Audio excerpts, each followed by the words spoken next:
자, 우리가 이제 삼국시대 끝냈고, 그 다음에 이제 들어가는 시기가 이제 일명 남북국시대라 해서, 남쪽에서는 신라가 삼국을 통일한 통일신라, 그리고 이제 북쪽에서는 고구려가 망하고 고구려를 계승하는 북쪽에 발해라는 국가가 등장하게 되거든요. 그 요 두 개의 국가가 공존하던 시기를 우리는 이제 그 남북국시대 이렇게 부르는 겁니다. 자, 그 중에서도 이제 주인공은 결국에는 이제 통일신라예요, 통일신라. 그래서 이제 통일신라 역사부터 해서 우리가 이제 차근차근 한번 들어가 보도록 하겠습니다.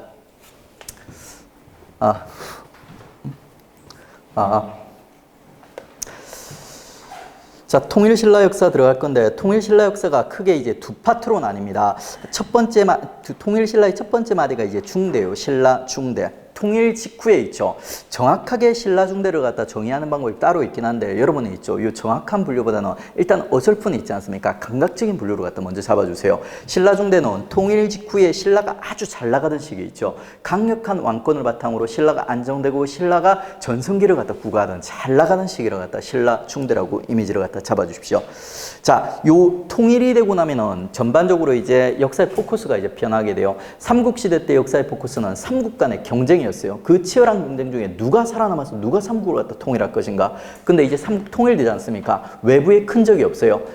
이미 통일됐고 그 다음에 당과의 관계도 정리가 됐어요. 그러다 보니까 이제 역사의 포커스는 어디로 옮겨가냐면 이제는 국내에서 있지 않습니까? 통일된 신라에서 내부적 경쟁으로 이제 옮겨가게 되는 거예요.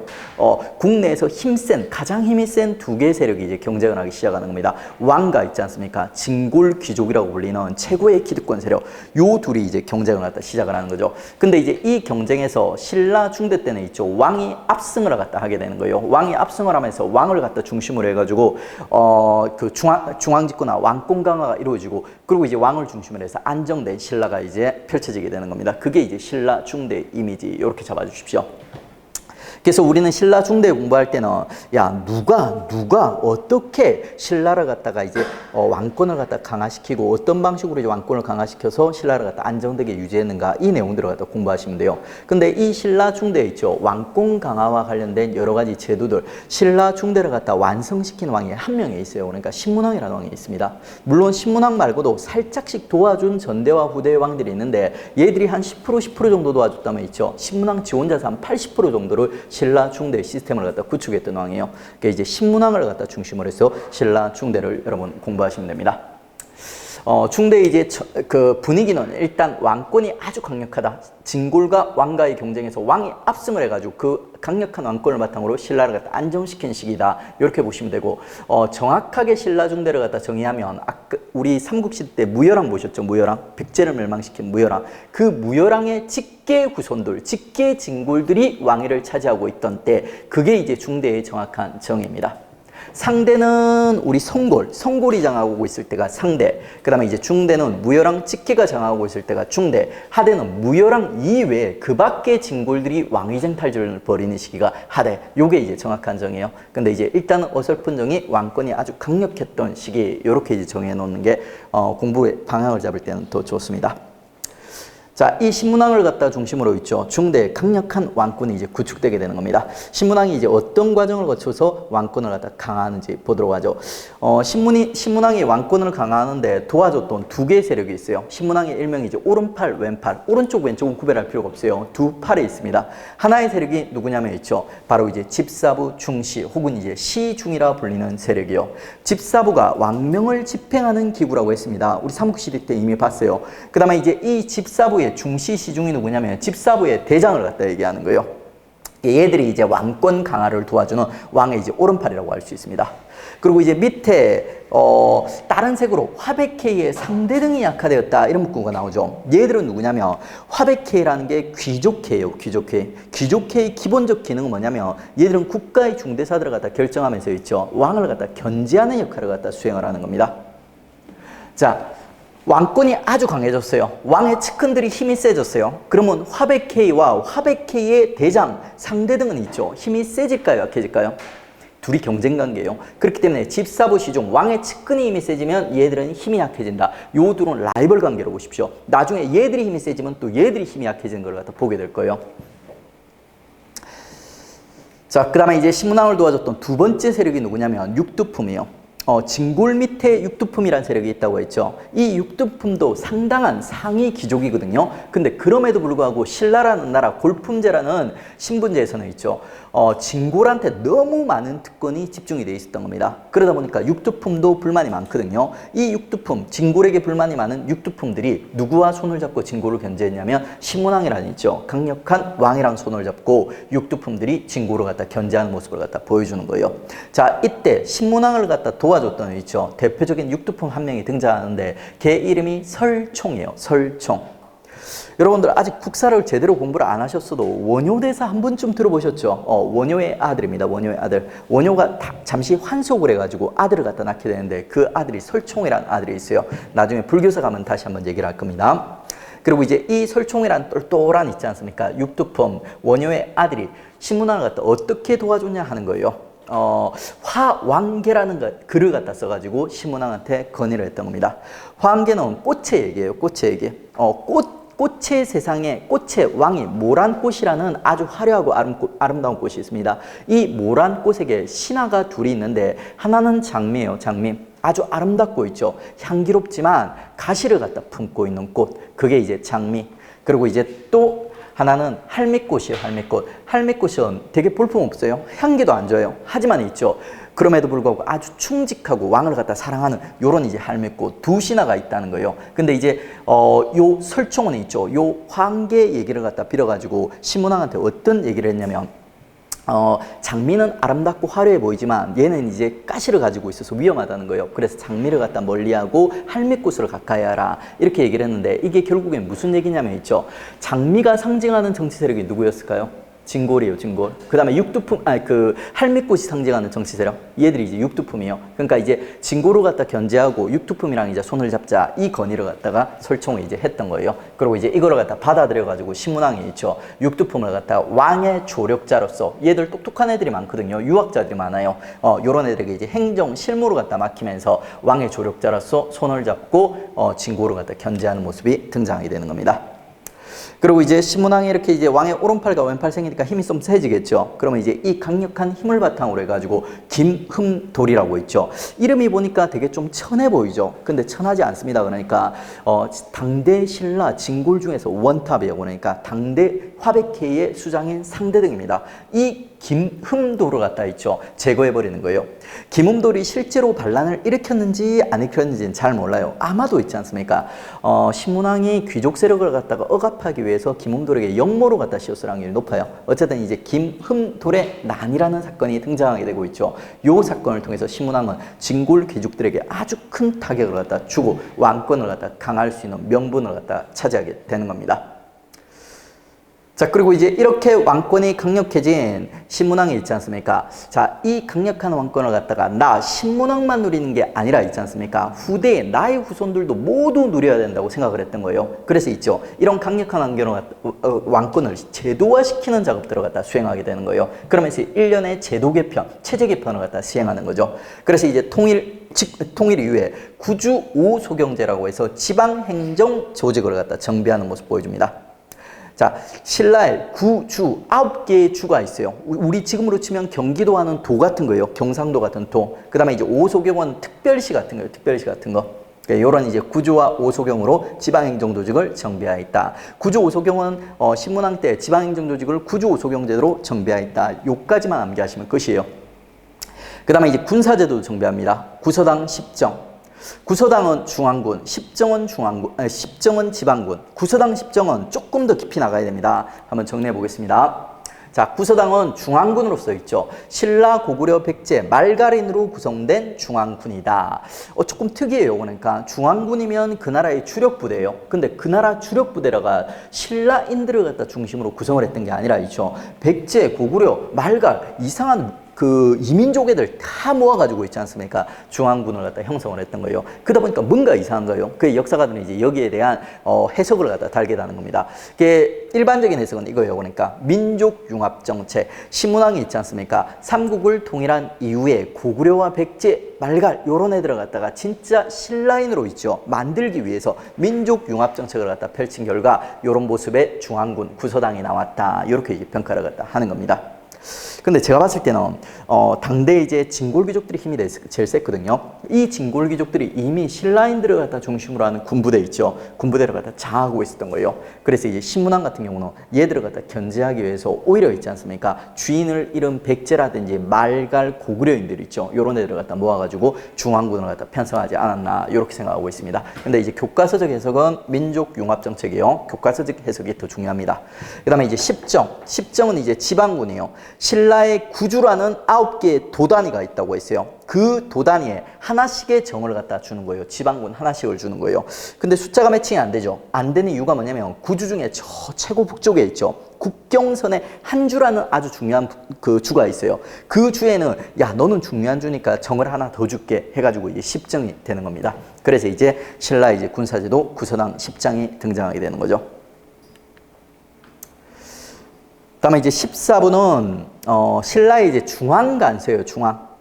지금도 중앙간서가 있어요. 그러니까 제가 이랬던 이제 행정안전부 주로 이제 지방과 관련된 업무를 갖다 담당하고 있습니다. 그다음에 재정경제부 재정과 관련된 부서, 국방부 국방과 관련된 부서 이런 부서들을 갖다 중앙간서라고 부르는 거예요. 그 중앙간서를 갖다가 신라가 있지 않습니까? 완성을 시키는 거예요. 신문왕 때 14부. 우리가 삼국시대 때 법풍왕 때 병부를 시작으로 해가서 중앙간서를 갖다 정비하기 시작했다 하는 내용 배운 적 있죠. 그 병부가 시작이었고 나중에 이제 신문왕이 이제 완성을 시키는 거예요. 요 두 개의 부서는 좀 안 중요한 부서거든요. 그 공작부, 예작부 하면서 토목이라든지 뭐 공사 같은 거 있죠. 이런 것과 관련된 부서들입니다. 그 중요도가 좀 떨어지는 부서예요. 별로 안 중요한 부서 두 개를 만들면서 14부를 갖다 완성하였다. 이렇게 정리하시면 돼요. 자, 다음에 이제 유학과 관련해서 제가 유학과 관련된 상식 알려드렸죠. 고려 이전의 유학과 관련된 모든 제도는 누구의 힘을 강화시킨다? 귀족의 힘을 강화시킨다? 왕권을 강화시킨다? 왕권을 강화시킨다고 했습니다. 그래가지고 이제 유학을 가리키는 국학이라는 중앙의 국립대를 갖다가 신문왕이 설치를 한 거예요. 역시 이제 왕권 강화와 관련된 거죠. 신문왕의 대부분 정책들이 지금 왕권 강화랑 연결이 되어 있는 거예요.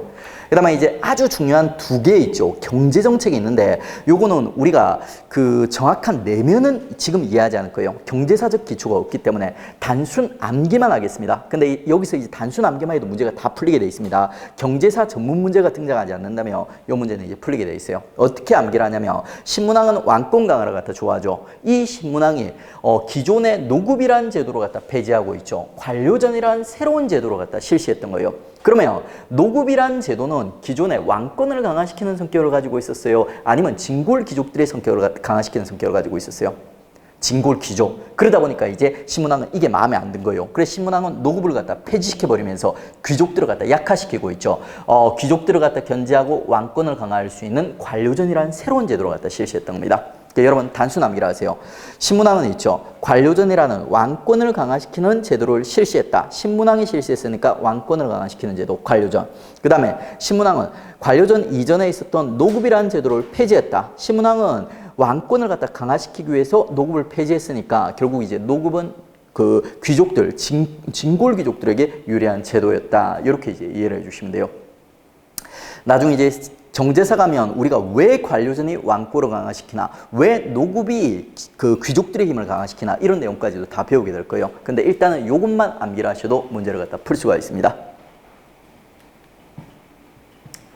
자, 다음에 이제 이 신문왕이 신라 중대의 왕권 강화를 거의 80% 혼자서 했다고 했습니다. 근데 지가 100% 했다고는 안 했죠. 그러니까 신문왕의 왕권 강화를 도와줬던 사람들이 있긴 있어요. 어떤 사람들이 도와줬나? 신문왕의 아빠 있지 않습니까? 아빠 이제 그 문무왕이 일부 왕권 강화를 갖다 이제 준비해 주는 거예요. 외사정, 사정부라는 부서를 갖다가 무열왕이 만들게 돼요. 그러면 이제 이 사정부에서 외사정이라는 관리들을 파견해서 있죠. 지방관들을 갖다 견제하는 모습을 보여주는 게 무열왕이에요. 지방관들을 감시하는 관리를 파견했다. 그러면 왕권은 강해지겠어요? 약해지겠어요? 강해지겠죠. 외자 붙는 게 지방이랑 다 관련돼 있어요. 그 다음에 이제 당 문화 수용. 이거 이미 문무왕 때 우리 배웠죠. 그러니까 당의 문화가 왕권을 강화시키는 문화를 가지고 있어가지고 문무왕이 전쟁 도중에도 당 문화를 갖다 적극적으로 수용하는 모습을 갖다 보여줬다 하면서 공부를 했습니다. 자, 다음에 이제 성덕왕은 있죠. 신문왕의 아들이에요. 아들이고 이 성도왕이 진짜 신라의 전성기왕이에요. 전성기왕. 근데 시험에는 잘 안 나와. 성도왕이 전성기왕임에도 불구하고 시험에 잘 안 나온 이유가 뭐냐면 성도왕 때가 너무 신라가 안정돼 있었던 거예요. 큰 사건이 없었던 거예요. 너무 신라가 살기 좋고 안정돼 있다 보니까. 그래서 시험에는 안 나오는 신라의 전성기왕. 걔가 이제 신문왕의 아들인 성덕왕입니다. 이 성도왕도 왕권 강화를 갖다 일부 시행을 했던 거예요. 아빠가 이미 다 해줬기 때문에 별로 할 게 없었어요. 그래서 시험에는 잘 안 나와요. 딱 하나 실시했는데 그게 바로 이제 정전제입니다. 정전제. 백성들에게 정전을 지급하였다, 혹은 이제 정전제를 실시하였다 하면서 이제 사서에서 표시가 되는데, 정전제 역시 경제사적 기초가 필요해요. 그러니까 여러분 지금 이해하려고 하지 말고 단순 암기를 해주세요. 성도왕이 정전제를 시행하였다. 그리고 이거는 왕권을 강화하는 제도였다. 요까지만 기억을 하면 있죠. 어지간한 정전제 관련 문제는 다 풀립니다. 나중 경제사 가면 이제 이 정전제가 왜 왕권을 강화하는지 이해를 하는 거예요. 자, 그리고 이제 중요한 사료 하나 보겠습니다. 일명 이제 만파식적의 설화라는데, 요게 이제 신문왕 때 있지 않습니까? 동해에서 큰 섬이 하나 떠내려왔다고 합니다. 원래 섬은 떠다니는 게 아니라 한 곳에 딱 자리를 잡고 있는 거예요. 근데 이 변태 같은 섬이 막 떠다니는 거예요. 신문왕이 신기해가지고 이 섬을 갖다가 신하들한테 명령을 내려서 조사를 해본 거예요. 근데 조사를 해보니까 있죠, 이 섬이 평범한 성이 아니라 하늘에서 신이 된 있죠, 문무왕과 김유신이 후대 신문왕에게 선물로 보내준 섬이었던 거예요. 그 섬 안에 있지 않습니까? 아주 신비한 대나무가 있었던 거예요. 이 대나무로 갖다 이제 잘라가지고 있죠.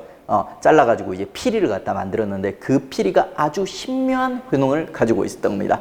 그 피리를 갖다 우리는 이제 만파식적이라고 불러요. 나라 안팎에 온갖 이상한 일들이 일어나죠. 이 피리를 불면 모든 문제가 순식간에 해결이 되었다고 합니다.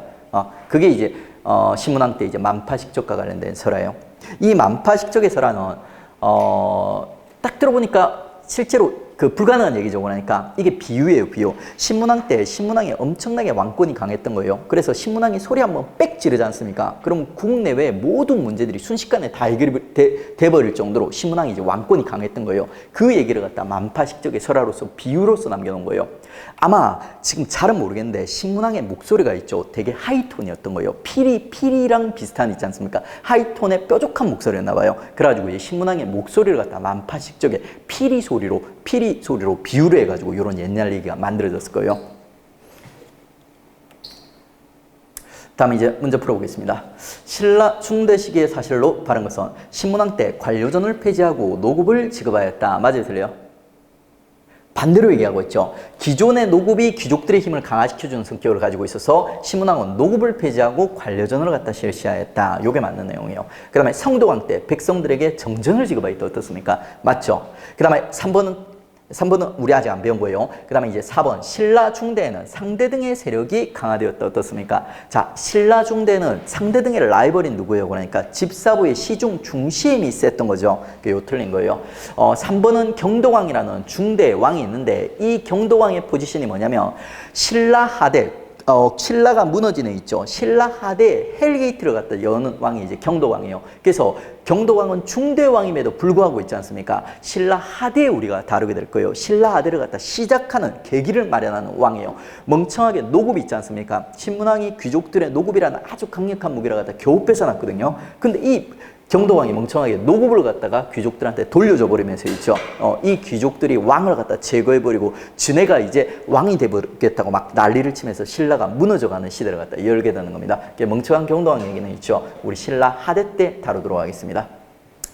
그리고 이제 이 경도왕의 제도가 보시면 귀족의 경제력을 약화시키는 게 아니라 노급을 부활시켜서 귀족의 경제력을 강화시켜 주거든요. 그래서 이제 이게 틀린 선제가 되는 거죠. 다음에 이제 우리 신라 하대로 들어갈 건데, 하대 들어가기 전에 신라의 시기구별법 우리 정확하게 한번 정리해 보겠습니다. 신라 천년 역사의 시기를 구별하는 방법이 두 가지가 있어요. 가장 정통의 시기구별법이 김부식이 쓴 삼국사기, 우리 현존 역사서 중 가장 오래된 있죠. 고려 전기에 쓰여진 역사서입니다. 아주 중요한 역사서예요. 요 역사서 삼국사기에서 신라 역사를 갖다가 세 기로 구별해 놨어요. 상대와 중대와 하대. 우리 수업 시간에 상대와 중대, 하대, 우리도 요 구별법을 갖다 쓰고 있어요. 상대는 정확하게 하면 성골, 골품제 중 가장 귀한 신분인 성골이 있죠. 성골이 왕위에 있을 때가 상대예요. 근데 우리 삼국시대 공부하다 보면 갑자기 여왕들이 등장하는 거 보셨죠? 요게 이제 성골들이 씨가 말라가는 현상이에요. 그래서 이제 진덕여왕을 마지막으로 해서 이제 더 이상은 있지 않습니까? 여자 성골도 없는 거예요. 왕이 될 만한 사람이. 그래서 이제 진골 중에 왕을 갖다 뽑게 되는 거예요. 그 진골 중에서 나당연합을 갖다 성사시킨 가장 공이 많은 이제 김춘추, 무열왕이 이제 첫 번째 진골 왕이 되는 거예요. 그리고 이제 이 무열왕의 직계 후손들 있죠. 직계 진골들이 왕위를 갖다 차지하고 있을 때 이게 이제 신라가 안정돼 있던 시기예요. 신라 중대. 근데 멍청하게 중대의 마지막 왕인 해공왕 아빠 있죠. 아빠 경도왕이라는 왕이 실수로 있지 않습니까? 멍청하게 노구부를 갖다 부활시켜주면서 진골들이 힘이 다시 세지거든요. 그러면 이제 진골들이 이제 이 노구부를 바탕으로 왕을 제거해버리는 거예요. 해공왕을 갖다 죽여버리는 거예요. 죽여버리고 있죠. 즈네들끼리 자 이제는 무열왕 직계우선인 아닌 있죠. 다른 진골들이 서로 왕이 한번 돼보겠다면서 다투는 시기가 열리게 되는 거예요. 그게 바로 이제 신라 하대, 신라가 이제 망해가는 시기 열리게 되는 겁니다. 이렇게 이제 신라를 갖다 상대와 중대와 하대 구별해 주시면 돼요. 왕은 지금 완벽하게 외울 필요 없어요. 심화과정 가면 제가 한번 언급을 해드릴 건데 핵심적인 내용은 아니에요. 일단 이제 상대, 중대, 하대 구별해 주셔야 되고 중대가 무열왕 직계 진골이다. 이 정도는 이제 여러분 구별할 줄 알아야 됩니다. 그 다음에 이제 요거 말고 또 하나 이제 신라의 역사를 갖다 구별하는 구별법이 있는데 이거는 이제 나중에 일연이라는 사람이 쓴 삼국유사의 구별법이에요. 상고, 중고, 하고로 나오는데 이거는 시험에 잘 안 나와요. 그래가지고 혹시 이거를 갖다 이제 구별을 하자면 요 정도로만 구별해 주시면 돼요. 일연이라는 사람이 승려 출신이거든요. 불교를 좋아하겠어요? 싫어하겠어요? 좋아하겠죠. 그래서 얘는 있죠. 신라의 역사 중간쯤에 한 번 있죠. 왕들이 불교식 왕명을 사용한 적이 있어요. 여기에 되게 애착을 느꼈던 거예요. 그래서 불교식 왕명을 사용했던 요 시기를 갖다 중고라 부르고 있죠. 중고라 부르고 그 이전 시기 촌빨 날리는 신라 특유의 왕으로 사용했던 거를 갖다 상고, 그 이후 시기 중국식 왕으로 사용했던 거를 하고 이렇게 이제 구별해 놨어요. 근데 시험에서 잘 안 물어봅니다. 상대, 중대, 하대, 김부식의 삼국사기 구별법이 훨씬 더 중요합니다. 자, 이렇게 이제 우리 중대 배웠고 있죠. 그 다음에 이제 상대, 중대, 하대가 이제 뭐를 기준으로 나눠지는지 공부를 갖다 했습니다. 그 다음에 이제 연결해서 이제 신라 하대로 한번 나가보죠. 신라 하대도 결국엔 통일 신라예요. 그렇기 때문에 신라 중대랑 어느 정도 공통점이 있습니다. 어떤 공통점이 있냐면 왕과 진골 귀족들이 경쟁하고 있다는 거예요. 근데 그 경쟁에서 결과는 달라요. 중대는 왕이 이겼어요? 진골 귀족들이 이겼어요?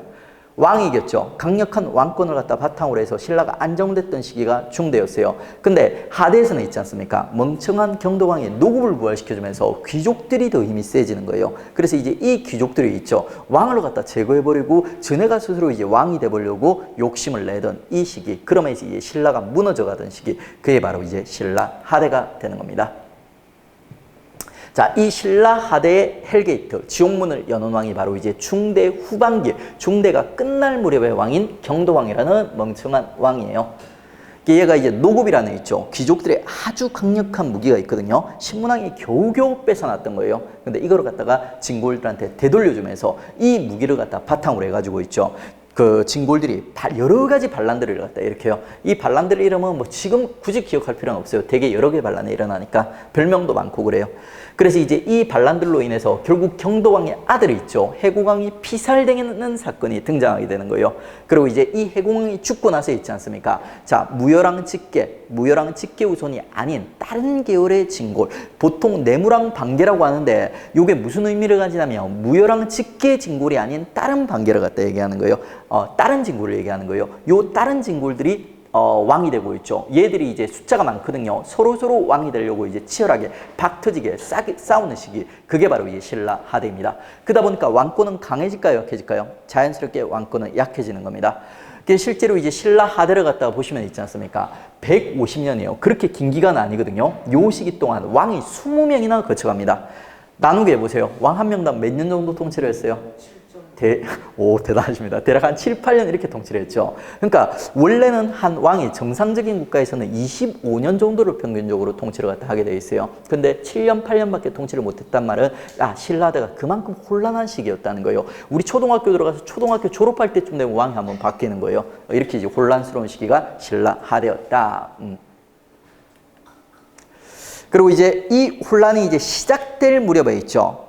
그나마 똘똘한 왕들이 하나 등장해요. 신라 하대 왕들은 좀 무능하고 이렇게 멍청한 왕들이 많아요. 근데 신라 하대 때 그나마 좀 똘똘한 하대 초기에 똘똘한 왕이 하나 등장해가지고 야 이래서는 안 되겠다. 신라가 이렇게 무너져서는 안 되겠다면서 신라를 바로잡기 위해서 왕권을 강화하기 위해서 있지 않습니까? 시도를 하는 모습을 보여줘요. 하지만 이제 시도로 끝나요. 그 왕의 시도가 뭐냐면 원성왕의 독소삼품가입니다. 독소삼품가가 뭐냐면 여러분 과거제 아시죠? 정근대 공무원 시험이라고 보시면 돼요. 이 과거제는 아닌데 과거제와 비슷한 제도로 갖다 실시했던 거예요.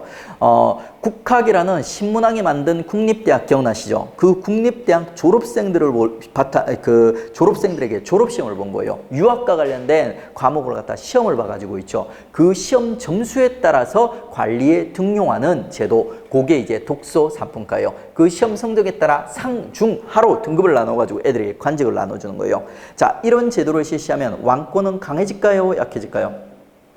강해지는 거예요. 왜? 유학과 관련돼 있으니까. 유학과 관련된 모든 제도, 고려 이전의 모든 제도들은 왕권 강화와 관련돼 있다. 물론 예외가 하나 있습니다. 근데 이제 그건 고려 때 등장하게 되는 거예요. 일반적으로는 유학 자체가 왕권 강화, 충을 위한 있지 않습니까? 학문이기 때문에 이런 성격을 가지고 있습니다. 원성왕이 이제 독소삼품가를 통해서 왕권을 강화시키고 무너져가는 하대를 바로잡으려고 시도를 해봤는데 이미 있지 않습니까? 진골 귀족들이 힘이 너무 세져 있는 거예요. 진골 귀족들은 이 독소삼품가라는 제도를 좋아할까요? 싫어할까요? 싫어하는 거예요. 왜? 야, 옛날에는 우리 아빠가 진골이라서 내가 졸업하고 나서 시험 안 봐도 나 좋은 자리로 갔다는 거예요. 근데 이제는 시험 보자고 하네? 육두품들이 더 좋은 자리로 가네? 억울한 거예요. 그러니까 진골들이. 그래서 진골들이 반발해서 결국에는 실패했던 제도, 그게 이제 원성왕의 독소삼품가입니다. 하지만 이제 나름대로 역사적 의미가 있는 제도이기 때문에 왕권 강화 관련된 제도이기 때문에 꼭 기억을 갖다 해주십시오. 그리고 이제 원성왕 이후에 있지 않습니까? 원성왕이 왕권을 갖다 바로잡기 위해서 이제 시도를 했다가 이게 결국 실패를 하거든요. 실패하고 나서 있지 않습니까? 신라는 이제 하염없이 무너져 가는 거예요. 하염없이. 자, 신문왕을 중심으로 해서 신라 중대 왕권을 강화하는 여러 가지 시스템들이 만들어졌죠. 그것들이 이제 다 무너져 가는 거예요. 중대 왕을 갖다 도와줬던 두 개의 세력이 있다고 했습니다. 하나가 이제 집사부 시중, 하나가 이제 육두품들이죠. 얘들도 같이 망가져가는 거예요. 이제는 집사부 시중은 힘이 없어요. 왜? 파트너인, 정치적인 파트너인 왕이 힘이 없으니까. 그러면 상대적으로 이제 누가 힘이 세질까요? 귀족들이 힘이 세지죠. 그러다 보니까 귀족의 대표회인, 귀족회인 화백회 힘 세지고 있죠. 당연히 이 화백회의 수장이 있죠. 대장인 상대등이 또 강화되는 거예요. 이 둘은 이제 라이벌 관계라고 보시면 돼요. 얘가 힘이 세지면 얘는 힘이 없는 거고 있죠. 얘가 힘이 세지면 얘가 힘이 없는 거예요. 그다음에 이제 육두품, 신라 하대에도 육두품이 있습니다. 유명하고 실력 있는 육두품들이 있어요. 근데 문제는 뭐냐면 왕이 힘이 없어지면서 있죠. 얘들을 갖다 써줄 인물이 없는 거예요. 중대는 똘똘한 왕들이 육두품들이랑 파트너십을 맺고 둘이 같이 국정을 갖다 이끌어왔던 거예요. 얘들이 행정실무 능력을 제공을 하면서. 근데 이제는 하대는 얘들이 실력이 있는 애들이 등장하더라도 있죠. 써줄 왕이 없어져 버리는 거예요. 그러다 보니까 육두품들은 있지 않습니까? 똘똘하고 실력 있는 육두품들은 이제 신라를 갖다 싫어하게 되는 거예요. 야, 내가 이렇게 똑똑하고 실력이 있는데 나를 써주지를 않는다는 거예요. 그래서 이제 신라 하대 육두품들은 기본적으로 있죠. 반신라적 성향, 신라를 갖다 반하는, 부정하는 성향들을 갖다가 띠게 되는 겁니다. 신라 하대 유명한 성씨가 육두품 성씨가 채씨예요. 신라 중대 유명한 육두품 성씨는 설씨거든요. 근데 신라 하대 유명한 육두품 성씨는 채씨입니다. 신라 하대 삼채라고 불리는 세 명의 채씨들이 등장하는데 얘들이 전부 신라를 갖다 싫어해요. 이 중에서 제일 유명한 인물이 채치원이라는 인물이 있거든요. 이 채치원이 모셨던 왕이 신라의 하대 막장왕 중에 끝판왕 진성여왕, 일명 진상여왕이라는 여왕이 있어요. 그러다 보니까 이제 채치원도 되게 실력 있는 인물인데 이 여왕 밑에서 활동을 하려고 시도를 해봤는데 자기에게 기회를 안 주는 거예요. 그러니까 그래서 이제 신라를 버리고 떠나가지고 있죠. 산으로 들로 떠노는 방황하는 모습들이 이제 보이게 되는 게 채치원이고 있죠. 그 다음에 채승호, 채원에는 한 단계 더 나가요. 얘들은 나중에 후삼국을 세워서 신라를 무너뜨린 세력이 있지 않습니까? 이 세력들이랑 결합을 갖다 해버리게 되는 거예요. 근데 이제 채승호, 채원이는 지금 이름을 애우는 거는 조금 어렵습니다. 그래서 이제 그냥 신라대 삼채들이 보면 후삼국이랑 결합해서 신라를 갖다 무너뜨리는데 동참하기도 했다. 요 정도 이제 봐주시면 돼요.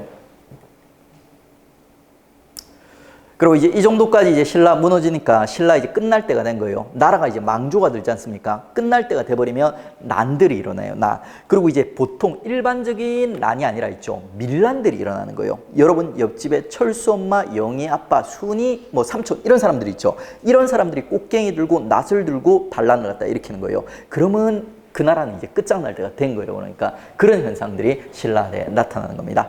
근데 이런 밀란들이 있죠. 밀란들이 나타나기 전에는 보통은 보면 있죠. 먼저는 지배층들이 난을 갖다 먼저 일으켜요. 지배층들이 막 지네끼리 싸움하다가 난을 일으키면 이걸 보고 이제 밑에 사람들이 점점 따라가기 시작하는 거예요. 그게 신라하대 3대 난이 있어요. 일명 김장원의 난인데 요게 이제 신분순으로 일으켜요. 김원창이라는 인물은 있죠. 원래는 얘 아빠가 김주원이라는 인물이 김주원이라는 인물이 있었는데 얘가 원래는 왕이 돼야 됐던 인물이에요. 왕이 돼야 됐던 인물. 그런데 이제 얘가 왕을 뽑는 자리에 늦게 갔던 거예요. 지각을 했던 거예요. 지각을 해가지고 이제 왕이 못 되고 다른 애가 이제 왕이 돼버리거든요. 그러면 이제 그 아들인 김원창이 억울하다는 거예요. 야, 원래는 우리 아빠가 왕이 되고 내가 왕이 됐어야 되는데 이상한 애들이 왕이 돼 있다면서. 그러면서 이제 진골 출신의 김원창이 이제 난이 일으킨 거예요. 최고위의 진골의 김원창의 난. 그리고 이제 진골이 이런 난을 일으키니까 진골보다는 낮고 일반 백성보다는 높은 있지 않습니까? 신라하대에 형성된 지방 세력, 호족이라는 지방 세력이 있거든요. 이 호족이라는 지방 세력을 갖다 대표하는 장보고, 여러분 바다의 신, 해신 장보고 알고 계시죠? 요 장보고가 또 난을 갖다 일으키는 거예요. 호족 출신. 얘는 이제 중간 지배계층 요 정도로 볼 수 있죠. 지방 세력들. 그 다음에 이제 얘까지 이렇게 난을 일으키면서 난을 일으키다 보니까 이제 원종 애노 같은 이제 일반 평민들이 있죠. 일반 평범한 민중들이 또 난을 일으키는 모습을 보여줘요. 이런 이제 평범한 민중들까지 난을 일으킨다. 난을 동참을 한다. 그러면 이제 그 나라는 무너질 때가 된 거예요. 신라 이제 망조가 된 겁니다. 이 원종 애노가 난을 일으킨 시기 왕이 누구냐면 최치원이 있죠. 최치원이 모셨던 왕인 진성여왕. 신라 누구예요? 그러니까 하대 왕들 중에 막장 끝판왕 왕인 이제 진성여왕 때 난을 갖다 일으키게 되는 거예요. 통치를 갖다 되게 못했는가 보죠. 자, 이렇게 이제 신라가 이제 어떻게 하대에 이제 무너져 가는지 우리가 이제 살펴봤습니다. 이렇게 이제 신라가 무너지다 보니까 그 민중들의 삶은 뻔해요. 그러니까 지금 보시면 이제 그 나라가 이제 무너져가고 부패할수록 있죠. 지배층들, 소수의 지배층들한테 권력과 부가 집중되게 되거든요. 그리고 지배층은 온갖 향락을 갖다 다 누려요. 노급 부활됐지 않습니까? 그 노급을 갖다가 바탕으로 해서 사치와 향락, 그리고 이제 사병 보유하면서 온갖 그 향락을 갖다 다 즐깁니다. 근데 문제는 뭐냐면 피지배층들이요. 소수에게 이렇게 모든 특혜가 집중이 됐다는 말은 대부분 피지배층들은 지금 핍박받고 힘들다는 거예요. 그러다 보니까 이제 농민 봉기 일어나는 거죠. 가장 대표적인 난이 아까도 보셨던 원종 애노의 난. 나라가 망할 징조가 이제 등장하고 있는 겁니다. 그리고 신라대 때 이렇게 이제 왕이 있지 않습니까? 중앙에서 이제 왕실이 신라라는 나라가 나라구실을 갖다 못하다 보니까 지방을 제대로 컨트롤할 수 있겠어요, 없겠어요? 못하겠죠, 그러니까. 그러다 보니까 이제 중앙의 혼란을 틈타서 지방에 있죠. 독자적인 세력들이 이제 성장을 갖다 하게 되는 거예요. 요게 이제 호족이라고 불리는 아까 이제 장보고에서 살짝 언급했던 지방 세력들을 갖다 얘기하는 겁니다. 호족들은 되게 다양한 명칭으로 불립니다. 뭐 성주, 장군으로도 불리고 있죠. 여러 가지 이제 명칭으로 불려요. 출신 성분도 아주 다양합니다. 출신 성분도. 뭐 진골, 중앙에서 권력 경쟁에서 밀려났던 진골, 그 다음에 뭐 촌주, 그 다음에 이제 군벌 등 아주 다양한 이제 출신 성분을 가진 애들을 갖다 이제 그 호족이라고 불러요. 근데 이제 이 호족들의 전반적인 이제 특징 중에 하나가 뭐냐면은 지방 세력, 일단은 지방 세력, 그리고 이제 지방에서 있지 않습니까? 힘께나 쓰는 세력을 꽤나 가진 세력. 그러니까 지방의 칼제비들 있지 않습니까? 어느 정도 이제 무력을 확보한 지방 세력들을 갖다 이제 호족으로 부른다. 이런 식으로 이제 호족의 이미지를 갖다 잡아주시면 돼요. 근데 얘들이 이제 칼잡이다 보니까 전반적으로 머리가 좋을까요, 나쁠까요? 머리가 나빠요. 그러니까 이게 이제 호족의 한계였던 겁니다. 힘은 있는데 그 힘을 갖다 어디에 써야 되는지 모르는 거예요. 자, 이런 이제 부족한 한계가 있는 호족들에게 있죠. 이 부족함을 갖다 메워주는 호족의 텅텅 비어있는 머리를 메워줄 파트너들이 이제 신라하대가 되면 또 등장하기 시작하는 거예요. 걔들이 누구냐면 이제 육두품. 중앙에서 똘똘한 육두품 유학자들 있지 않습니까? 이제 왕들이 써줘요, 안 써줘요? 안 써주죠, 그러니까. 그러면 얘들이 이제 방하다가 호족들이 있죠. 호족들이랑 결합하는 모습을 갖다 보여주는 거예요. 그러면 이제 드디어 이제 이 호족이 이제 불완전한 호족이 이제 완전체가 되는 거예요. 머리가 텅텅 비어있다가 이제 똘똘한 애들을 갖다 품게 되면서. 그 다음에 이제 선종은 뭐냐면 하대에 유행하는 새로운 불교계 종파예요. 기존의 불교계의 종파인 교종이라는 종파가 있었는데 얘들이 이미 중앙 세력이랑 결합을 해 있거든요. 그래서 지방 세력에 별로 관심이 없어. 근데 이제 새롭게 등장한 선종은 있지 않습니까? 주내는 이제 중앙 세력이랑 결합을 못 하다 보니까 요 이제 호족이랑 또 결합하는 모습을 갖다 보여주는 거예요. 그리고 풍수지리설. 풍수지리설 여러분 한 번 다 들어보셨죠? 이거 뭐예요? 그러니까 지리를 보면서 미래를 갖다 예언하는 사상이에요. 얘들이 또 등장해가지고 요 시기 때 있죠. 호족들을 갖다 지지해 주는 거예요. 호족들이 지방 세력이죠. 그 동네를 갖다가 길지라고 얘기해 주는 거예요. 야, 이 나라, 너무 이제 지리가 좋다는 거예요. 그래서 여기서 새로운 나라가 생길 것이고 그 나라가 지금 한 500년 가겠다 하면서 덕담을 갖다 해주는 거예요. 그게 이제 풍수지리설. 이런 사상들이 이제 호족의 비어있는 머리를 갖다 채워주면서 호족이 이제 완전체가 된다. 그래서 이제 얘들이 드디어 나라를 갖다 세우게 되는 거예요. 그 나라를 세워서 얘들이 이제 경쟁하는 시기, 그게 바로 후삼국 시기입니다. 근데 이제 그 후삼국 시기는 우리가 지금 당장 다루지 않고 있죠. 발에 다룬 다음에 그 다음에 고려 들어가기 직전의 후삼국 시기를 갖다 다룰 거예요. 왜? 이 후삼국에서 승리한 있죠. 왕건의 고려가 그 다음 시대를 갖다 이끌어가게 될 거거든요. 그래서 이제 고려 들어가기 직전에 우리 후삼국 시대를 갖다 다루도록 하겠습니다. 근데 이제 시간적으로는 요게 이제 연장돼 가는 겁니다. 자, 다음에 이제 우리 연결해서 들어갈 부분은 두 명의 인물을 갖다 살펴볼 거예요. 한 명은 이제 장보고, 한 명은 이제 최치원이 되는데, 요 인물들은 이제 누구냐면은, 신라가 이제 무너져가는 상황이지 않습니까? 그러다 보니까 이 무너져가는 상황에서 그 개혁 세력들이 이제 등장하는 개혁 세력들, 새로 나라를 갖다 세우기 위한 개혁 세력들이 등장하는 거예요. 하나가 이제 우리가 아까 봤던 육두품이고 있죠. 또 하나가 이제 하나가 지방 세력인 호족이고 또 하나가 이제 똘똘한 육두품이에요. 요 호족과 육두품을 갖다 대표하는 상징하는 있죠. 각각의 한 명의 인물들이 있는 거예요. 그 인물들을 갖다 이제 우리가 제대로 한번 공부를 갖다 해보도록 하겠습니다. 첫 번째가 이제 장보고라는 인물이에요. 장보고는 이제 호족을 대표하는 인물이에요. 장보고 같은 인물을 갖다 단순히 한 명의 인물로도 볼 수 있지만 장보고는 있죠. 실제로 신라 하대에 있지 않습니까? 신라를 갖다 무너뜨리고 새 나라를 갖다 건국하는 있지 않습니까? 호족이라는 정치 세력을 갖다 상징하는 인물이기 때문에 출제 빈도가 상당히 높아요. 그냥 한 명의 개인이라고 치부하기는 어려울 정도로 있죠. 출제가 많이 되고 있는 인물입니다. 그래서 좀 꼼꼼하게 우리가 정리를 해주셔야 돼요. 아직 뭐 기본 단계니까 뭐 완벽하게는 안 살펴보더라도 장보고에 상당히 깊이 나온다는 거 염두해 주십시오. 자, 장보고에 있죠. 원래 이름이 궁복궁파인데 지금 외우지 마세요. 이건 완전 심화 키워드, 사료형 키워드예요. 그 다음에 이제 장보고 하면 우리가 이제 지방 호족 세력을 갖다 대표하는 인물이다. 이렇게 평가하는데 초기의 장보고는 원래는 평민 혹은 천민 출신으로 평가를 받아요. 근데 얘가 어떻게 호족까지 이제 성장을 했냐면, 우리나라 망할 때 중국 망한다, 안 망한다? 망한다고 했죠. 신라 망할 때 당나라도 같이 망하고 있었던 거예요. 당나라 지방에서 반란이 많이 일어나고 있었던 거예요. 그러다 보니까 이제 당나라에서 용병들을 갖다 사가지고 이 반란군들을 갖다 진압하게 됩니다. 장보고와 당나라에 가서 용병으로 성공했던 인물입니다. 그래서 당에서 나중에 뭐 소장까지 이제 승진을 갖다 했던 인물이에요. 그러면 이제 당에서 큰 명성을 갖다 떨치게 되고 있죠. 그 명성을 갖다 바탕으로 해가지고 신라로 이제 돌아오는 거예요. 장보고가 신라로 돌아왔을 때 왕 이름이 누구냐면 흥덕왕이요. 장보고와 관련된 3명의 왕이 있는데 그 왕 중에 가장 똘똘하고 있죠. 시험에 자주 출제되는 왕이 흥덕왕입니다. 이 흥덕왕한테 장보고가 이제 찾아가지고 딜을 하는 거예요. 그러니까. 자, 지금 보니까 지금 신라가 망해가고 당나라가 망해가면서 신라와 당나라의 사이에 끼어있는 바다, 남해와 서해안 일대가 무법천지더라는 거예요. 그래 해적이 막 들끓고 있었던 겁니다. 그래서 장보고가 흥덕왕한테 찾아가서 나한테 군사 1만을 주면은 내가 요 서해와 남해 해적들을 갖다 깨끗이 정리를 하겠습니다. 나에게 군사를 주십시오 하면서 건의를 했던 거예요. 그랬더니 이제 흥덕왕이 있죠. 그 건의를 갖다 받아주는 거예요. 받아줘가지고 이 군사를 바탕으로 해서 장보고가 있죠. 청해진, 지금의 이제 완도예요. 그 우리나라 이제 거의 남쪽 끝쯤에 이제 완도라는 이제 섬이 있어요. 그 섬에 청해진이라는 군진을 갖다 설치하고 있죠. 요 군진을 갖다 바탕으로 해서 서해와 남해를 갖다 장악하는 모습을 갖다 보여주는 겁니다.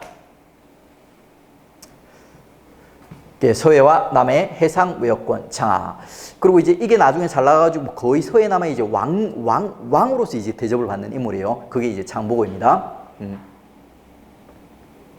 그리고 지금 4번에 보시면 일본 승려 앤닌의 입당 구법 순례행기. 지금 연하게 칠해놨는데 그래도 결국 시험에 다 나오는 거예요. 이건 미리 소개시켜 드리겠습니다. 자, 일본 승려 얘기가 갑자기 왜 나오냐면 일본 승려가 이 당대 장보고가 살던 시대에 당나라에 한번 다녀온 거예요. 그래서 당나라를 다녀온 다음에 당나라 3대 중국 3대 기행문 중 하나를 갖다 쓰게 되는 거예요. 그 책 이름이 입당 구법 순례행기입니다. 근데 이 일본 승려가 당대 중국까지 안전하게 갔다 오려면 있죠. 당시 누구의 도움을 받았을까요? 장보고의 도움을 받았던 거예요. 그래가지고 이제 이 책 서문에 보면 장대사님 감사합니다. 덕분에 제가 중국까지 안전하게 갔다 왔습니다. 하면서 이제 장보고에 대한 감사 인사가 담겨 있는 거예요. 요게 이제 당대 장보고가 바다에서 얼마나 영향력이 강했는지 보여주는 사료로서 시험에 자주 등장합니다. 그리고 이제 장보고가 이렇게 이제 힘이 세지다 보니까 욕심을 내는 거예요. 신라는 이제 골품제라는 아주 엄격한 신분제가 있어가지고 있죠. 왕족은 아무리 못나도 무조건 왕족이에요. 그러니까 그 다음에 육두품도 마찬가지고 무조건 육두품. 육두품이 나라를 10번 20번 구해도 육두품은 진골이 될 수가 없어요. 그러니까 그게 신라의 엄격한 골품제 사회입니다. 그런데 이 장보고가 이제 그 틀을 갖다 깨려고 했던 겁니다. 지가 워낙 힘이 세고 바다에서 왕행세를 하다 보니까 있죠. 중앙에서 왕위 다툼에서 패배해서 밀려난 김우징이란 인물을 갖다 도와줘가지고 있죠. 얘를 갖다 이제 왕으로 만들어주는 거예요. 그리고 이제 왕으로 만들어주면서 조건을 갖다 제시합니다. 너를 갖다가 내가 살려주고 왕으로 만들어줄 테니까 나중에 내 딸을 며느리로 삼아달라. 그 자기 딸을 갖다 왕족에다 편입시키려고 시도를 갖다 했던 거예요. 처음에는 이제 김우중이 목숨이 왔다 갔다 하는 상황이니까 그 조건을 갖다 받아들여요. 받아들여가지고 장보고의 도움을 받아가지고 왕이 되는 거예요. 그래서 이제 왕이 되면 이제 나중에 신무왕이라는 이름을 갖다 얻게 돼요. 근데 이름 딱 보니까 얘가 신용이 있을 것 같아요? 신용이 없을 것 같아요? 신용이 없을 것 같죠. 그러니까 약속을 안 지키는 거예요. 그래가지고 이제 장보고가 이제 열받아가지고 있지 않습니까? 나중에 이제 요 신무왕의 아들, 원래 자기 사위가 될 뻔했던 문성왕이라고 있거든요. 요 문성왕 때 반란을 갖다 일으키게 되는 겁니다. 그리고 반란을 일으켰다가 결국 자기 측근한테 암살을 갖다 당하게 돼요. 그게 이제 장보고입니다. 근데 이 장보고는 죽고 나서도 신라에 엄청난 영향을 갖다 미치게 됩니다. 장보고가 죽기 직전에 이미 청해진뿐만이 아니라 전국의 바다 곳곳에 있지 않습니까? 군진들을 갖다 설치하게 돼요. 그러니까 하나의 해상 세력을 갖다 마련한 거예요. 근데 이 장보고가 죽어버리고 나니까 장보고 밑에 있던 호족들이 있지 않습니까? 흩어져 가지고 난립하게 되는 거예요.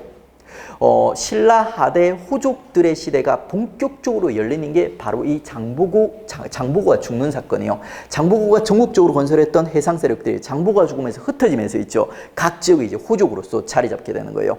요 호족 중에서 가장 대표적인 호족이 누구냐면 송왕, 개경 일대 왕건 집안입니다. 왕건 집안. 왕건 집안도 원래는 있지 않습니까? 장보고 밑에 있었던 집안이에요. 근데 이제 장보고가 죽고 나니까 송왕의 이제 독자적인 호족으로서 이제 자리를 갖다 잡은 거죠. 자, 이렇게 이제 신라 하대에 있죠. 큰 영향력을 행사했던 장보고 이제 정리했습니다. 장보고 같은 경우는 꽤 깊이까지 시험에 나옵니다. 그 다음에 우리 호족을 갖다 대표하는 인물 살펴봤으면, 그 다음에 이제 이번에는 육두품 대표하는 인물 살펴보도록 하죠. 육두품을 대표하는 인물이 최치원이에요.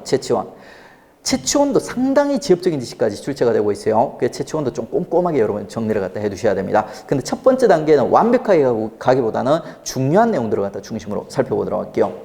먼저 이제 최치원이 이제 공부를 시작하는 단계에서 공부를 갖다 되게 열심히 하고 잘했던 이유가 뭐냐면 아빠 때문이에요. 엄청 엄한 아빠를 갖다 만났던 거다. 엄한 아빠.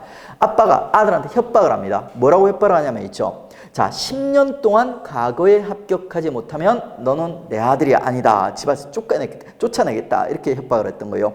근데 요거 잘 보시면 있지 않습니까? 자, 이 당시 신라에 우리 과거제가 있다고 했어요? 없다고 했어요? 과거제 없어요. 과거제는 고려가 돼야지 시작이 됩니다. 그러면 이 과거는 무슨 과거를 얘기하냐면 당나라 과거예요. 당나라에서 외국인들이 보는 빈공과라는 과거가 있거든요. 그 과거 얘기하는 거예요.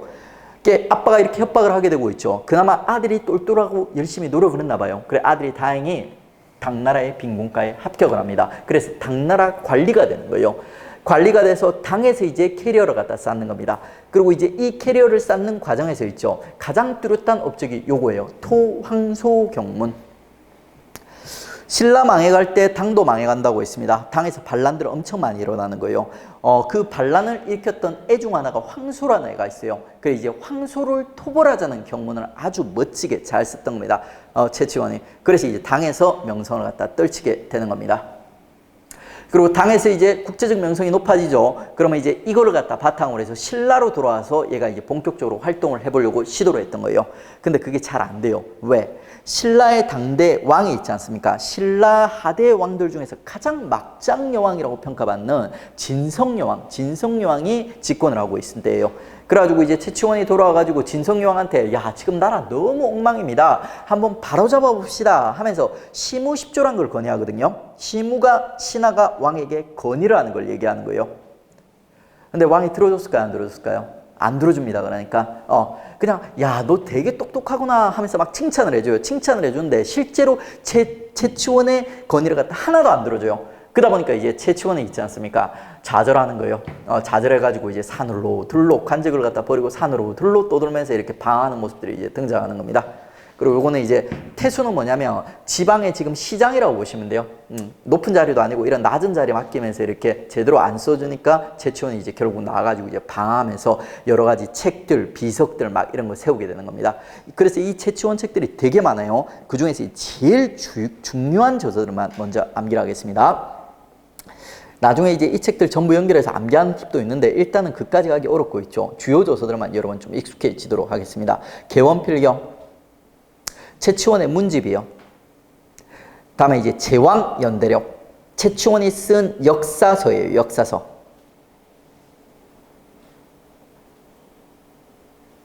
자, 다음에 이제 6번에 보시면 최치원의 사상적 경향 나와 있죠. 최치원이 기본적으로는 육두품 유학자예요. 과거에 합격을 했으니까. 근데 이제 유학만 잘했던 게 아니라 유불선, 유교, 불교, 도교 모두에 통달해 있었던 거예요. 플러스 풍수지리설까지. 그리고 얘가 나중 가서 조금 특이한 주장을 갖다 하게 됩니다. 화랑도 있지 않습니까? 화랑도. 교재 보세요. 조금 흐리게 나와 있으니까. 10번. 날랑비문이라는 게 있어요.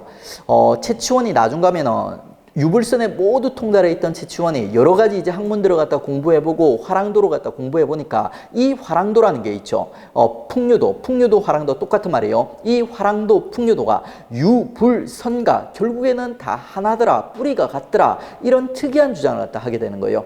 요 특이한 주장을 갖다가 우리는 이제 삼교회통 사상 이렇게 부르고 있죠. 요 특이한 사상이 최치원이 화랑 날랑을 쓴 비문에 나타나게 됩니다. 그래서 이제 날랑 비문 이렇게 부르는 거예요. 난이도가 높긴 한데 되게 이제 꼭 여러분이 알아야 되는 사료이기 때문에 미리 소개시켜 드렸습니다. 요 정도까지 기억을 해주세요. 최치원과 관련해서 뭐 빈곤가, 토황소경문, 그리고 시무십조, 개원필경, 제왕연대력, 그리고 사상적 경향, 뭐 여러 이제 사상들을 두루 섭렵하였다. 그리고 이제 그 흔적이 이제 날랑 비문에 드러난다. 이렇게 이제 정리해 주십시오.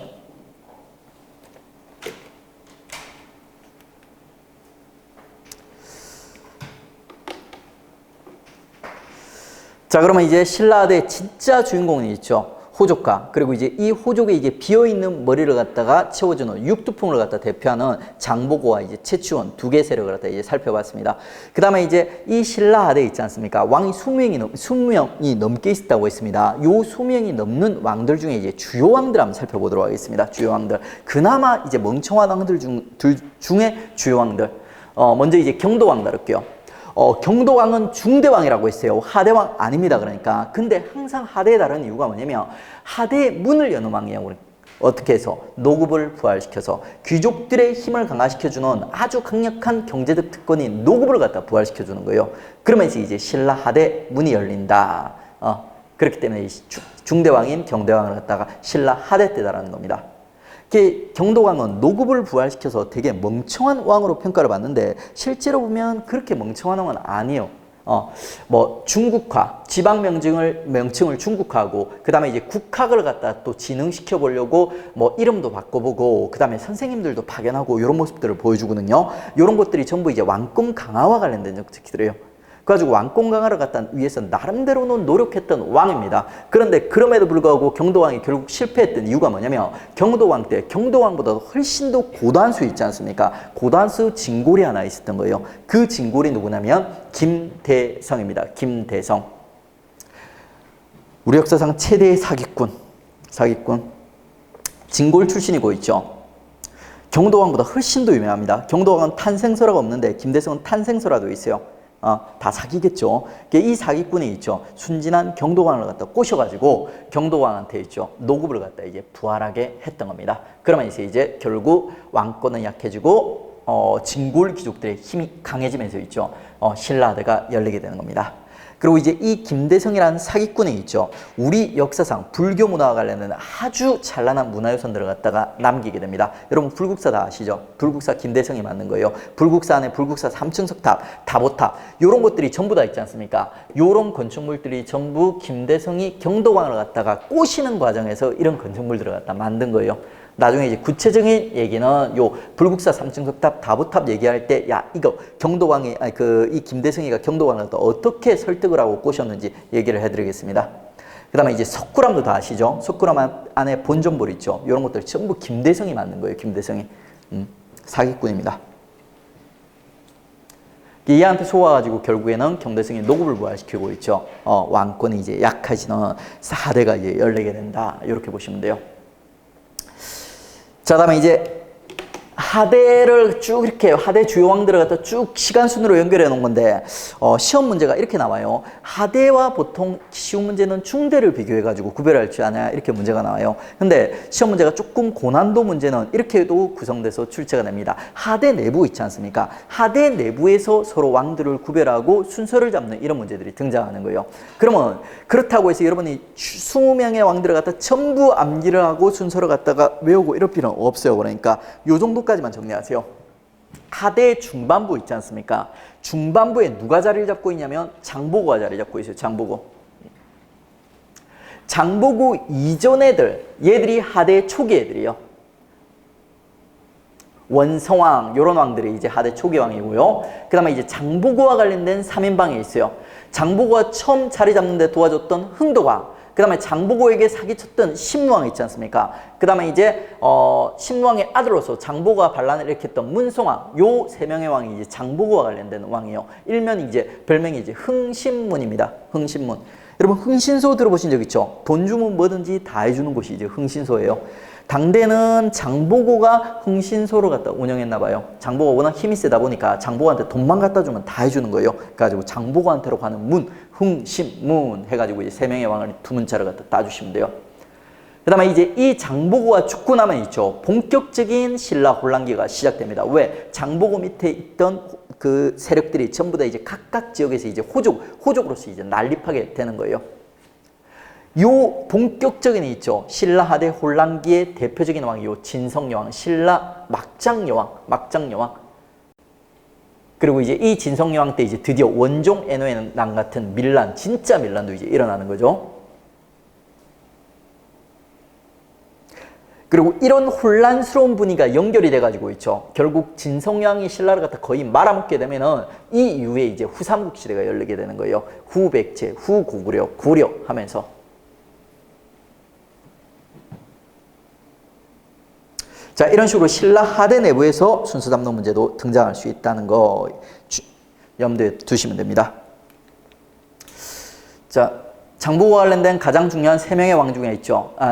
장보고와 관련된 3명의 왕 중에 가장 중요한 왕이 흥도왕이고 있죠. 흥도왕 업적은 이것만 연결하십시오. 장보고에게 청이진을 설치해줬다. 장보고와 자리 잡을 수 있게 해줬다. 그 다음에 신라하대 막장여왕, 진성여왕, 신라하대 20명의 왕 중에 가장 욕을 많이 듣는 여왕이에요. 왜 욕을 듣는지 한번 살펴보겠습니다. 자, 진성여왕이 있죠. 나라가 망해가는 이 시기 때 남자친구 위험해요. 그러니까 남자친구이자 동시에 이제 외삼촌이에요. 외삼촌이랑 사귄 거예요. 외삼촌이랑 뭘 하고 있었냐면 최초의 향가집을 만든 거예요. 향가가 뭐냐면 이 당시에 대중가요입니다. 나라 망해가고 있는데 정치를 제대로 할 생각을 안 하고 있죠. 향가집 만들어가지고 그 남자친구랑 놀고 있는 거예요. 그 향가집 이름이 삼대목입니다. 삼대목. 우리 역사상 이제 최초의 향가집 삼대목. 요것도 이제 조금 중고난도 문제에서는 시험에 출제되니까 정리를 해주십시오. 그리고 이 위용이랑 사귀고 놀 때는 그나마 진성유황이 좀 제정신이 박혀 있을 때요. 위용이 외삼촌이다 보니까 아무래도 일찍 죽겠죠. 나이가 많아서. 위용이 죽고 나면 진성유황이 더 난리를 갖다 피우게 돼요. 남친이 죽고 나니까 이제 외로운 거예요. 외로움을 달래기 위해서 전국의 미소년들을 갖다 모으게 되는 거예요. 그리고 이 미소년들한테 국정을 갖다 맡기게 되는 겁니다. 그러면 이제 신라는 진짜 완전히 막장을 갖다 치게 되는 거예요. 자, 그러다 보니까 이제 민중들 있죠. 아까 봤던 원종, 애노 같은 민중들, 철수 아빠, 영희 엄마, 뭐 이런 사람들이 꽃갱이 들고 삽 들고 난을 갖다 일으키게 되는 거예요. 그게 이제 원종, 애노의 난. 이런 전국적인 큰 규모에 있지 않습니까? 밀란, 순수한 밀란이 일어났단 말은 그 나라가 망할 때가 됐다는 거예요. 자, 이때 이제 최치원이 돌아온 겁니다. 최치원이 돌아와가지고 나라 꼴 보니까 엉망인 거예요. 그러니까 이건 나라가 아니야. 최치원이 이제 잔소리를 하면서 10가지 건의를 갖다 하게 됩니다. 그게 최치원의 시무 10조입니다. 근데 이 멍청한 왕이 이 건의를 받아들여줬다, 못 받아들였다, 못 받아들여. 그러니까 그래서 이제 결국에는 신라는 이제 무너져 간다. 이렇게 보시면 돼요. 그리고 약간 어려운 포인트 하나 잡아드릴게요. 이거 문제시 이제 꽤 자주 다루는 포인트라서 이거 다뤄드릴게요. 견훤이라든지 궁예 같은 인물이 나중에 후삼국을 건국하는 인물들이거든요. 근데 얘들이 있지 않습니까? 처음 등장했던 거는 진성여왕 때예요. 등장해서 활동을 했던 거는. 근데 얘들이 나라를 세우는 시기 있지 않습니까? 후백제, 후고구려 같은 나라를 세우는 시기는 진성여왕 이후입니다. 왕은 몰라도 돼요. 왕은 시험에 안 나옵니다. 그 왕의 존재감이 워낙 없기 때문에. 근데 이제 진성여왕 때가 아니라 견훤궁예가 나라를 세우는 거는 진성여왕 직후이다. 이렇게 이제 기억을 해주세요. 문제 풀어보겠습니다. 통일신라에 대한 설명으로 옳지 않은 것은 경도강은 왕권을 강화하기 위해서 관료전을 지급하고 노급을 폐지하였다. 맞아요, 들어요? 자, 경도왕이요. 왕권을 강화하기 위해서 관료전을 지급하고 노급을 폐지하였다. 어때요? 이건 누구의 업적입니까? 신문왕. 얘는 노급을 부활시켰던 멍청한 왕. 그 다음에 군사조직으로 중앙에 구서당과 십정이 있었다. 통일신라에 대한 설명 맞아요, 들어요? 이게 누가 만들었어요? 신문왕이 통일신라 때 만들었죠. 맞는 내용이에요. 그 다음에 신라 말기는 신라하들을 얘기하겠죠. 중앙정부의 통제에서 벗어난 반독립적 세력으로 성장한 세력을 호족이라고 하였다. 이렇게 얘기할 수 있어요, 없어요? 지방에서 독자적인 세력들이 성장했다고 했죠. 이렇게 평가할 수가 있습니다. 그 다음에 신라 말기에는 육두품과 선종승려들은 신라 말기 육두품 선종승려는 호족의 사상적 기반을 제공하였다. 어떻습니까? 가능해, 불가능해요? 호족들이 머리가 비어있다고 했죠. 그러니까 이 비어있는 머리를 채워준 세력이 총 3개가 있어요. 육두품, 선종, 그 다음에 풍수지리 사상. 이렇게 되는 겁니다. 맞는 내용이에요. 자, 다음은 이제 문제 풀어보겠습니다. 다음 인물의 활동으로 옳은 것은 이거는 우리가 이제 선지를 완벽하게 이해하지는 못하는데 문제는 풀 수는 있어요. 보세요. 당에 유학하여 빈공가 급제, 황소의 난때 토황소 경문 지어 문장가로 이름을 떨쳤다. 개원필경, 제학연대력, 법장 화상전 등을 썼다. 누구입니까? 육두품을 대표하는 신라대 육두품을 대표하는 최치원. 1번 진성여왕에게 시무책 10여 조를 올렸다. 맞아요, 들려요? 정답 바로 나왔네요. 나머지 이제 2번이라든지 그 다음에 이제 4번은 우리가 아직 전혀 구경도 안 한 인물들이에요. 그래서 요거 2개 스킵하고 3번은 우리가 배웠습니다. 누군지 보도록 하세요. 국왕에게 조언하는 내용의 황계를 저술하였다. 요건 누구입니까? 똑같은 육두품인데 어느 시대 육두품이에요? 중대 육두품, 설총이 되는 거예요. 그러니까 이제 같은 육두품들을 갖다 이제 경쟁을 갖다 시켜서 문제를 만든 거죠. 얘도 이제 육두품이에요. 신라 중대 유명한 육두품. 우리 이제 유교사 배우면 교교 될 겁니다. 자, 이래서 이제 우리 신라, 중대, 그리고 이제 연결해서 이제 하대까지 살펴봤습니다. 쉬었다가 이제 우리 고대 내용을 갖다 다 정리했으니까 고대 이제 삼국시대와 통일신라의 이제 제도사 정리하고 있죠. 그 다음에 이제 북국 발해로 연결해서 들어가도록 하겠습니다.